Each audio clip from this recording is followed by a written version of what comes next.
JB타임즈. 네, 시선 집중의 문을 여는 JB타임즈 더 막내 작가와 함께합니다. 어서 오세요. 네, 안녕하세요. 더막갑니다. 착한 여성님이 월요일 아침 너무 졸리다 해주셨는데요. 이제 슬슬 잠을 깨셔야 됩니다. 시선 집중 들으시면서 잠 깨시고요. 예. 6786님이 진실만을 꼬집는 김종배의 시선 집중 덕분에 살맛이 납니다. 그침없이 쭉 가셨으면 좋겠습니다. 해주셨네요. 예, 직진. 네, 직진. 네, 직진만. 네, 네. 알겠습니다. 고맙습니다. 자, AS 타임부터 가볼까요? 네, 국민의힘 전당대회에서 젊은 바람이 불고 있죠. 그래서 일부는 신구 대결이라고 많이 쓰고 있는데 신신 대결도 뜨겁습니다.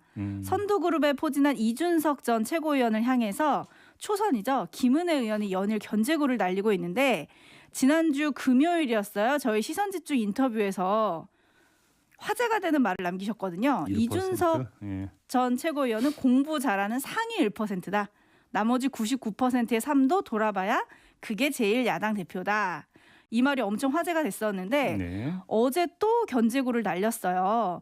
이준석 전 최고위원이 청년 할당제를 폐지하겠다고 하자 그거 폐지하면 그 자리는 586 기성 정치인들의 기득권 연장 수단이 된다라고 한 건데 네. 김은혜 의원의 이런 전략을 어떻게 봐야 될까요? 맨 처음에는 나경원 전 의원을 치더니 이번에는 이준석 전 최고위원을 치고 있거든요.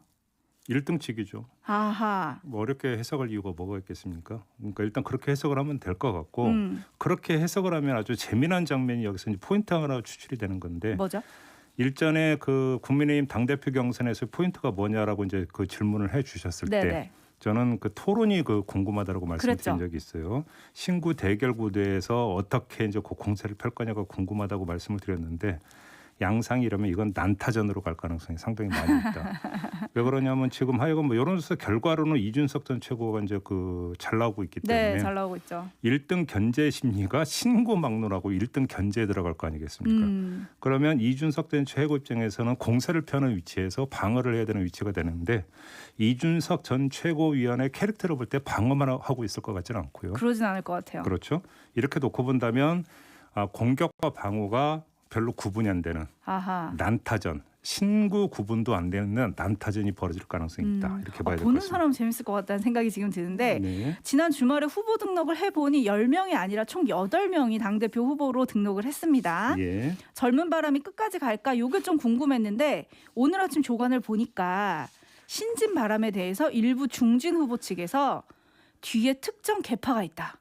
뭐 유승민계 얘기를 하더라고요. 그러니까요. 근데 저는 일단은 지금 여기서는 그 뭔가 중간에 하나가 빠져 있는 게 아하. 유승민계가 뒤에 있어서 이준석 전 최고위원의 여론조사 1위가 나왔다라고 한다면 네. 유승민계가 대중적 영향력이 상당히 있다라고 하는 걸 전제로 하는 얘기잖아요. 아, 그렇죠. 그렇게 볼 수 있나요? 유승민 의원의 지금 그 전 의원의 대선 후보 지지도가 그렇게 높게 나오나요? 두 번째. 어허. 이거는 그 당심을 대상으로 한 조사가 아니라 일반 국민을 대상으로 여론조사잖아요. 유승민계가 어떻게 작업을 할 수 있는 건가요? 그러면 저는 일단 그게 이해가 안 되더라고요. 이것도 나름의 전략 아닐까요? 뭔가 당심을 흔들려는 전략? 그러니까 그렇죠, 바로. 그러니까 그게 어차피 이제 그 본 경선에 들어가게 되면은 그러니까 7대 3이 되는 거기 때문에 그렇죠. 당심에서 어떤 견제 심리를 작동하기 위해서 지금 먼 데를 쥐고 있는 것. 이렇게 이해를 할 수 있겠는데 네. 아무튼 여론조사 결과 1위가 나오는 건데 그 뒤에 특정 계파 유승민계가 있기 때문이라는 건 뭔가 건너뛰어도 한두 계단은 그냥 훌쩍 건너뛴 것 같다. 이런 말씀을 좀 드려야 될 것 같습니다. 네, 요게 당심을 흔들지 좀 지켜보도록 하고요.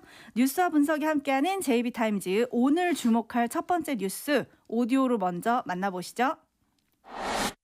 부끄러운 우리의 백신 자화상. 우리가 어쩌다가 국군 장병 55만 명분의 백신을 미국으로부터 원조받았다고 감읍해하는 나라가 되었나. 개념 없는 정치야. 무능한 정부야. 비겁한 전문가들아. 이것은 자화자찬할 성과가 아니라 부끄러워하고 반성해야 할 일이다. 이게 누군가요? 이게 권영진 대구시장이 페이스북에 올린 내용이거든요. 네. 일단 이 글을 보고 제가 제일 먼저 떠오른 사람이 하나가 있는데요. 누구? 황교안 전 대표가 떠올랐는데 아하. 미국에 가서 정부하면 서울, 부산, 제주만이라도 네. 달라라고 이야기를 하는 거 기억나시죠? 나죠. 자, 권영진 대구시장은 황교안 전 대표 이런 미국 행보를 어떻게 평가할까가 일단 제일 궁금하고요. 이 글대로라면 엄청 비판해야죠. 그러니까 또 이제 성공도 못한 거죠. 네. 그렇죠? 근데 아무튼 뭐 그건 그렇다 치고 짚어야 될 점이 두 가지가 있는 것 같습니다. 네. 일단 그 권영진 대구시장의 문제의식은 왜 백신 스와프를 끌어내지를 못하고 결국 뭐 국군 장병 55만 명 지원분만 끌어냈느냐, 이거 갖고 되겠느냐, 뭐 이런 거 아니겠습니까? 한마디로 정리를 하면. 네. 근데 이제 그 백신 스와프 사실은 예상이 많이 나왔었죠. 하지만 그랬죠. 어려울 거다라는 예상도 사실은 좀 많이 있었거든요. 네. 왜 그러냐면 미국이 지금 한국을 먼저 지원할 수 있는 명분을 찾기가 어려울 거다, 이런 전망이 있었는데 이걸 어떻게 보느냐의 문제인 것 같아요. 그래서 평가의 기준이 전부 아니면 전무, 즉 스와프 아니면 자존심, 이렇게 기준을 놓고 접근해야 되는 문제인지를 일단 먼저 이야기를 해야 될 것 같고요. 네. 아니면 좀 더 많은 실익, 이걸 기준으로 잡아서 평가를 해야 되는 거냐. 요 기준에 따라서 평가가 달라지는 거 아니겠습니까? 네. 요걸 일단 하나를 봐야 되겠고, 또 하나의 기준은 집단 면역 달성 시점. 결국은 백신이 중요한 건 집단 면역이 형성이 돼서 그렇죠. 조금은 안심할 수 있는 이 부분 아니겠습니까? 네. 자, 정부는 애초에 11월을 그 목표 시점으로 잡았었고, 문재인 대통령은 그 신년 연설에서 더 앞당길 수도 있다고 이야기한 바가 있었거든요. 네. 그런데 다만 언제까지 앞당길 수 있다는 얘기는 한 바가 없었습니다. 자, 이렇게 놓고 본다면 문재인 대통령이 더 앞당길 수 있다라고 하는 발언이 하나의 평가의 기준이 될 수 있어요. 자, 그러면 한미 정상회담에서 끌어낸 성과가 집단 면역 달성 시점을 앞당기는데 조금이라도 도움이 된다면 그건 평가를 해야 되는 거고, 그게 아니라면 이건 또 얘기가 달라지는 거 아니겠습니까? 그렇죠. 따라서 결국은 중요한 것은 평가의 기준의 문제인 것 같다. 자기 감정이 중요한 건 아니고, 네. 그렇지 않습니까? 국민의 입장에서 놓고 본다면 결국은 이게 중요한 문제가 되겠는데 여기서 이제 사실은 계산이 좀 복잡해지는 문제가 있죠. 그래서 요거는 저희가 잠시 2부에서 네. 보건복지부 관계자 인터뷰가 예정이 돼 있습니다. 네, 이때 좀 자세히 그렇습니다. 물어보도록 하겠습니다. 네, JSD 희동님이 권영진 시장이 옳은 소리 했네요. 황교안 전 대표한테. 라고 해주셨고요. 네. 대구가 빠져서 혹시 화가 나셨나? 뭐 이런 의견들도 있고요. 네. 1127님이 대구 어제 올해 최대 확진자 나왔던데 방역 먼저 신경 써주세요, 시장님. 아니 뭐 그래서 백신이 더 간절할 수도 있는 거죠. 네, 그거는. 이런 의견들이 왔다는 점을 전해드리면서 네. 다음 뉴스로 가겠습니다. 어떤 네. 건가요? 정부의 그 한국토지주택공사 LH 혁신 방안 윤곽이 지금 나왔다는 거 아니겠습니까? 네, 보도가 되고 있어요. 이제 금요일에 한겨레 보도라고 하면서 잠깐 일보를 전해드린 바가 있었는데 주말 사이 이제 그 이야기가 이제 많이 나왔어요. 네. 정리를 하면, 그러니까 지주회사 하나를 설립한 뒤에 그 산하에 두세 개의 자회사를 두는 구조를 지금 이제 짜고 있다. 이게 정부 방안이라고 하는데, 네, 그래서 지주회사는 공공 임대주택 과 같은 주거 복지 기능, 그리고 자회사 관리 기능을 맡고, 네, 자회사 한 곳은 토지 개발과 주택 공급, 그러니까 토지공사와 주택공사, 이제 옛날에 네. 그 기능을 그러니까 그 맡고, 다른 한 곳은 도시 재생 사업과 주택 관리 사업을 맡는다. 이런 구상이라고 합니다. 그래서 여당과의 협의를 거쳐서 이르면 이번 주에 방안을 발표한다. 이런 계획이라는 거죠. 네, 뭔가를 좀 쪼개고 뭐 나누고 이런 것 같기는 한데 이게 네. 핀트가 맞는 건가요? 여기서 아주 단순한 질문 하나 던져보면 될 것 같은데요. 자, LH 사태가 터졌습니다. 왜 발생했을까요, 그게?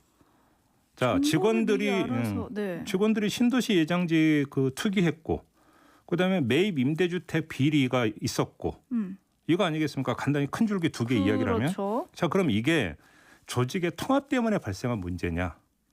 그렇다면 조직을 쪼개는 게 맞겠죠. 네. 근데 아무리 생각을 해봐도 조직이 통합돼서 이런 비리가 발생했다고 볼 여지가 별로 없어요. 핵심은 조직의 덩치가 아니라 조직의 작동 방식의 문제인데, 네. 조직 안에서 감시와 견제를 통한 윤리 경영이 이루어졌느냐 이루어지지 않았느냐, 이 문제 아니겠습니까? 네. 근데 이게 이루어지지 않았다라는 거잖아요. 제가 예전에 찾아봤을 때는 그 매년 10월에 열리는 국정 감사 때마다 사실은 이 문제가 제기가 됐었어요. LH를 상대로. 네. 그런데도 바뀌지 않고 오히려 비위 건수는 해마다 증가하는 추세를 보였다라는 거거든요. 네. 자, 그럼 이게 조직이 커서 이런 문제가 불과졌느냐? 정부가 한번 여기에 대해서 대답을 내놔봐라 이겁니다. 네. 그러니까 조직의 해체가 윤리 경영의 해법이 되기 위해서는 분리된 조직 간에, 그러니까 자회사와 지주회사 간에, 또 자회사 간에 견제 원리가 작동을 해야 하는데 그게 작동이 되는 개편안이 아니라는 거죠. 왜? 예를 들어서 토지개발과 주택공급 사업하고 도시재생 사업하고 교집합이 별로 없어요. 네. 그냥 따로따로 그냥 하면 되는 거죠. 그래서 재생 사업 맡고 있는 자회사가 토지개발과 주택공급 맡고 있는 자회사의 직원을 감시하고 견제합니까? 이게 됩니까? 안 될 거 아닙니까? 그다음에 더 근본적인 문제가 있는데요. 토지개발과 주택공급의 국가 독점 구조가 문제라고 하는 지적이 많이 있었어요. 네. 그래서 그 기능의 상당 부분을 오히려 지자체에 넘겨야 되는 거 아니냐 이런 목소리가 많았는데 이번 방안에 이게 없습니다. 어허. 권한은 그대로 두고 다만 집행 조직만 쪼개놓은 것이죠. 아니 이게 김부겸 총리가 말한 해체 수준의 대책이 될까요? 어디 보니까 지주회사 체제 전환은 주로 재벌 대기업의 지배구조 투명화를 위해서 쓰였지 회사 혁신 수단과는 거리가 멀다. 아니 그다음에 이런 지적도 있던데요. 지주회사 체제가 되기 위해서는 지주회사가 이익을 봐야 되는 거 아니겠습니까? 네. 그냥 그 이익의 원천은 어디가 되는 겁니까? 자회사가 되는 거죠. 그렇죠. 그렇게 되면 LH라고 하는 것이 공공사업을 하는 곳이잖아요. 다시 말해서 이윤의 원리가 최우선이 되어버리면 공공성은 약화되게 되는 거 아니겠습니까? 그렇죠.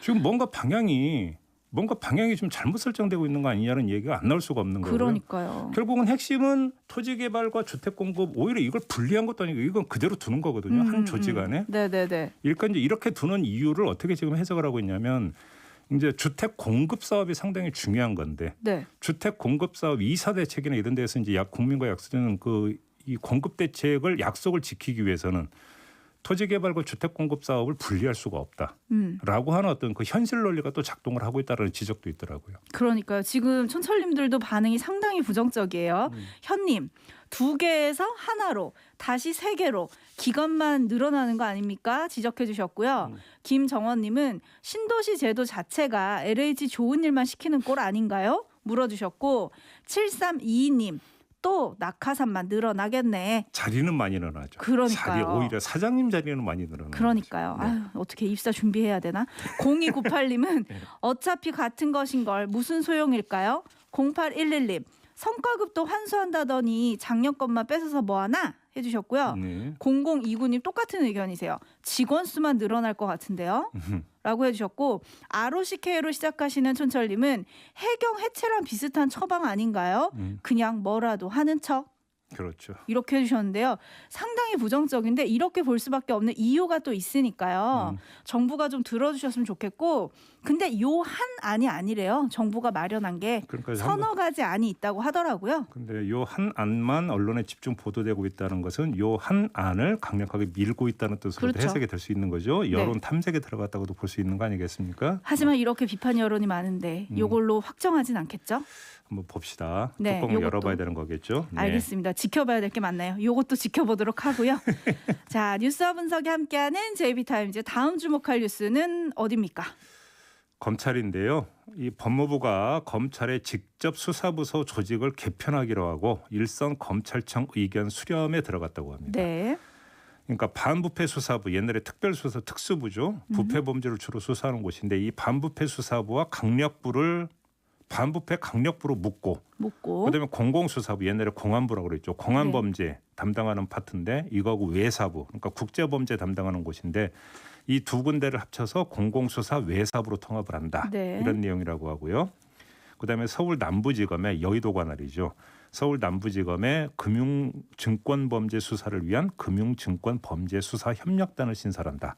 이런 내용이라고 합니다. 그다음에 하나 더 광역시급 지방검찰청의 인권보호부를 신설한다. 이런 방안도 담겨 있다고 합니다. 아, 여기도 뭘 합치고 새로 만들긴 하는데 핵심을 어떻게 봐야 됩니까? 추미애 법무부 장관 시절에 없앴던 게 있었죠. 증권범죄합동수사단 네. 남부지검에 있었던 그걸 말 그대로 금융증권범죄를 전담해서 수사하는 파트였는데 이걸 없앴다가 부작용이 있다 해갖고 사실상 부활한 거 아니냐. 언론은 여기에 초점을 맞춰서 이제 그 분석을 하고 있던데요. 네. 우리는 각을 틀어서 자 민주당이 추진해왔던 중대범죄수사청 기억하시죠? 네네. 이 중대범죄수사청 신설과의 연관성을 한번 좀 살펴봅시다. 어허. 만약에 중대범죄수사청을 속도감 있게 만약에 만들어낸다면 지금 굳이 검찰 직접 수사부서의 통합을 가져갈 이유가 없죠. 왜 두 번 일하는 것이 될 테니까. 네. 그렇지 않겠습니까? 네네. 그러니까 결론부터 말씀을 드리면 별로 상관성이 없는 것 같다 이렇게 봐야 될 것 같은데 더 정확히 말씀을 드리면 중대범죄수사청 신설을 안 하는 것으로 보고 짜는 거 아니냐 오. 이렇게 해석을 할 수 있을 것 같습니다. 왜? 조직 개편 시점에 주목을 해야 하는데요. 네. 법무부는 이번 주 안으로 조직 개편을 확정을 한다고 하던데 자 그러면 어떻게 되는 겁니까? 김호수 검찰총장 후보자 임명 전에 조직 개편을 확정을 한다라는 이야기가 되겠고 네. 그래서 임명장을 받자마자 이제 그 검찰 고위직 인사가 있을 거 아니겠습니까? 네네. 이때 이 새로운 조직 개편안에 따라서 인사를 하려는 거 아니냐 이렇게 해석을 해야 되겠죠. 네. 자 이런 인사는 어떻게 되는 겁니까? 김호수 후보자가 말했던 자신의 제일의 우선순위는 조직 안정이다라고 네. 했던 거고 연결이 되는 거잖아요. 이렇게 되어버리면 자 개편한 조직이 안착이 되기도 전에 다시 중대범죄수사청 신설을 한다면 굳이 두 번 일을 이유가 뭐가 있겠어요. 그런 점에서 어렵게 생각할 이유가 없는 거 아닙니까? 그러면 그 김용민 최고위원이 당 지도부한테 공개적으로 개혁의 속도를 내야 된다라고 했는데 그건 이제 멈춘다는 얘기인가요? 아니 김용민 최고위원이 개혁의 속도를 내야 된다라고 주장을 한 건 개혁의 속도가 안 나기 때문에 주장한 네, 거 아니겠습니까? 네. 당 지도부 차원에서는 속도를 안 내고 있다는 해석이 되는 거죠. 그럼 일부러 안 낸다는 얘기인가요? 그렇게 볼 수 있는 여지가 있는 거죠. 아 그렇군요. 그렇군요. 촌철님들을 좀 헷갈리고 계십니다. 김씨님 뭐예요? 뭘 또 신설하나요? 해주셨고요. 신설은 아니고 통합. 아니 그죠. 근데 증권 수사 관련한 거는 이제 또 부활을 시키는 거니까요. 아 그거 새로 예. 만드는 거나 마찬가지죠. 그죠?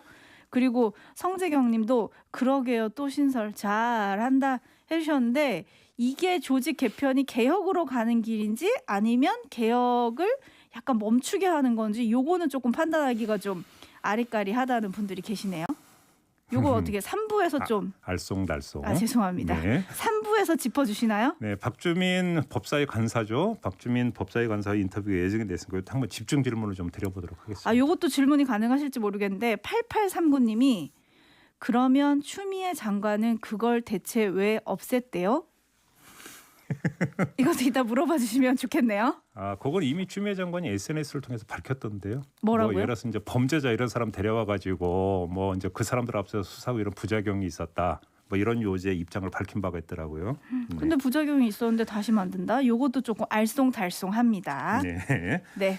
자, 이렇게 마무리하겠습니다. 더마카 수고하셨어요. 감사합니다.